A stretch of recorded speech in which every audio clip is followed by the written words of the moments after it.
Natasha, and thank you so much for joining me today. Well, I still have my gorgeous white background because I think I really like this. But today's topic is going to be around what can I use as a background. I have a focal point, I have a main something. It's going to go in the middle, it's going to be the center, it's going to be the center of attention. But what do I put in the background so that it doesn't compete, so that it doesn't take over? And I recently, if you've watched my channel, you know that I do love a good set of rub-ons, and I have been spying these. These are called the Colourful Florals from Hero Arts. Now, there are 2 sheets in this packet. These are identical. They are almost 6 by 8 inch each sheet. And they have these 2 gorgeous focal points on them. And so I felt like I couldn't go past them.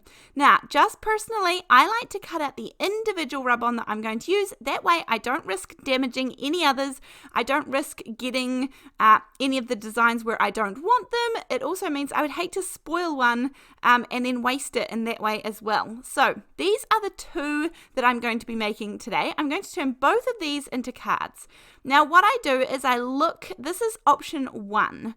I look at the features in my focal point. For example, this little piece of floral here, you can see it's repeated a couple of other times, and I want to find something similar to that.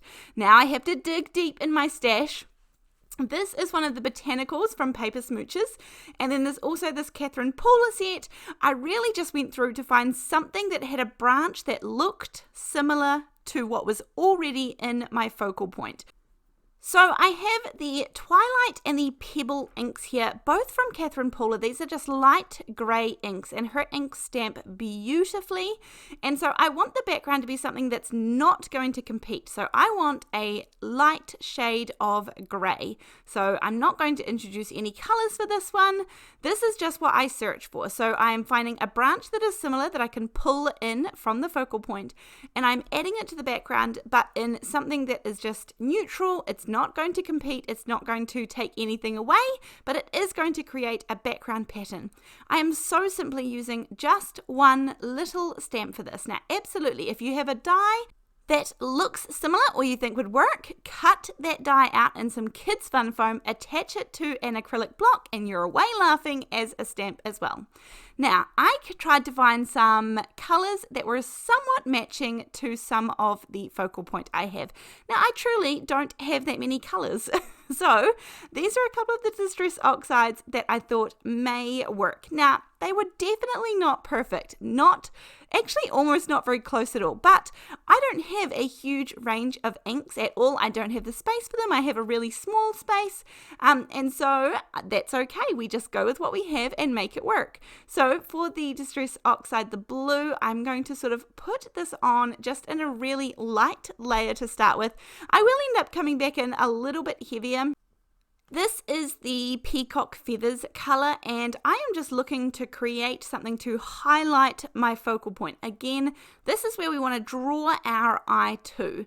So I know that I get lots of emails around, I already know what my focal point is, but I really struggle not to have my page being too busy or too overrun, or it sort of looks a bit crazy by the time I'm finished.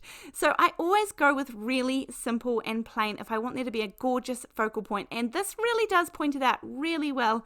These are busy enough focal points, there's quite a lot going on, but I think that they are absolutely stunning, and I really do love these. They make for quick card making. I will say that I made both of these cards pretty quickly. I would say in just over maybe 30 minutes real time. Of course, I edit these down for you, and I love that they don't have a big sheen on the finishing. So you can see here when I hold it up against the circle with the abandoned coral, and then this one with the peacock feathers, they don't match perfectly, but I think they work well. Now we want to bring in the outside color again. So I'm going to take for this one, the abandoned coral. I'm using some mint tape just to use as a border to create the border. You could use a ruler if you wanted to as well, or some washi tape that you've put on your clothes a couple of times, but this is just instead of an actual layer of matting cardstock.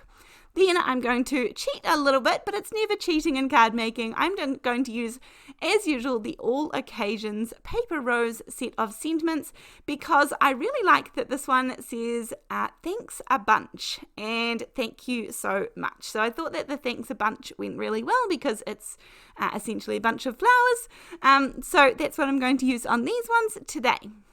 My card bases are always 4 1/4 by 5.5 inches, so that's what I'm going to be gluing this one down onto today. This is, in the glue bottle, is the Ranger Multi-Medium in the matte finish, and I pop it into those little glue bottles. Then I'm going to pop down the circle here onto my colourful circle. So this is just using, I die cut these using the Hero Arts Infinity die sets. So one is just one size bigger than the other, and that gives it a really nice matting layer too. I add some foam tape on the back of this one just to pop it up off our background a little bit. As I said, these cards came together so quickly. Just look how that beautiful focal point stands on the background of that card. Now, I did use 2 items. Obviously, I used a pre-made sentiment and essentially a pre-made focal point, but there are no rules, and we do what makes us happy, and this card made me happy, as did the next one.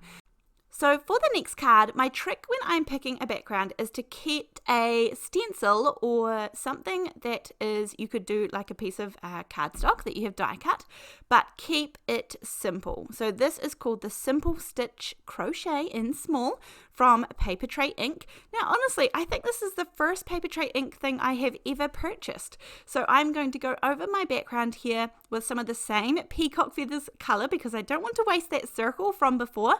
And I'm going over this with the residual ink that is left on the dauber, but I would say I'm going over probably medium. I wouldn't say this is a heavy application at all. And then there are 2 stencils in the set. Now technically, I feel like you could just turn the stencil upside down so that the crochet pattern went the other way, upwards, but then it's kind of off to the side and you would have to sort of repeat the pattern twice. They give you another stencil and that does the job for you. So it comes in the package, so that's fine. I'm going to have this one going up instead of all down in the same direction. And this time I'm just going over with an extremely light application of the same color. So I'm not introducing any more colors. I'm keeping it to the ones that I A, did the circle in, and B, sort of coordinated with the focal points. I'm going to cut this down just ever so slightly so that it leaves that gorgeous white border on my card base. I'm going to do the same thing as I did before where I added in the matting layer. Again, even if you don't have inks, you could draw this on with pens and a ruler. I just find that this is another way that I can add a sort of foam matting layer without having to add the bulk or the cardstock of an actual matting layer. So this is just a trick that I've done many times over, so it's nothing new at all, and I can reuse that mint tape over and over again. And then this is all one color on the background, and really I've only used one color of ink and a rub-on, and this has created this gorgeous card. So this is going down onto my background nice and flat. You could absolutely add more foam tape if you want to, but my tricks is to either keep it neutral in the background or pick a color from your focal point and keep it simple. You don't want it to overtake or become too busy at all. One other tip I have is to use height and layers, so you can raise something up or use vellum to tone down if you have a background that is a little bit busy, you think. So this one here is the other bigger focal point. So there's 2 sheets obviously that came in that pack. So I still have these all over again. I'm excited to use these. I'm excited to use all the little bits and pieces as well. But this one, again, I'm just adding some double-sided tape. It doesn't matter whether you use liquid glue or double-sided tape. This is the other circle that I created to begin with when I wasn't sure. And you can see there's actually not a lot of this blue in the focal point, but it's okay. We went with the color, it coordinates. Of course, the blue and the orange are contrasting. They're opposite each other on the color wheel, so that is going to really offset it nicely well, and that's what we're going with for the second version here. So this one is going to say the thanks a bunch. These cards are both super simple, but I absolutely loved how they turned out. So this was a really easy sort of recipe or way that you can go about a gorgeous bold focal point. And then a couple of different ways that you can add in backgrounds so that they're not going to overtake whatever your main feature is.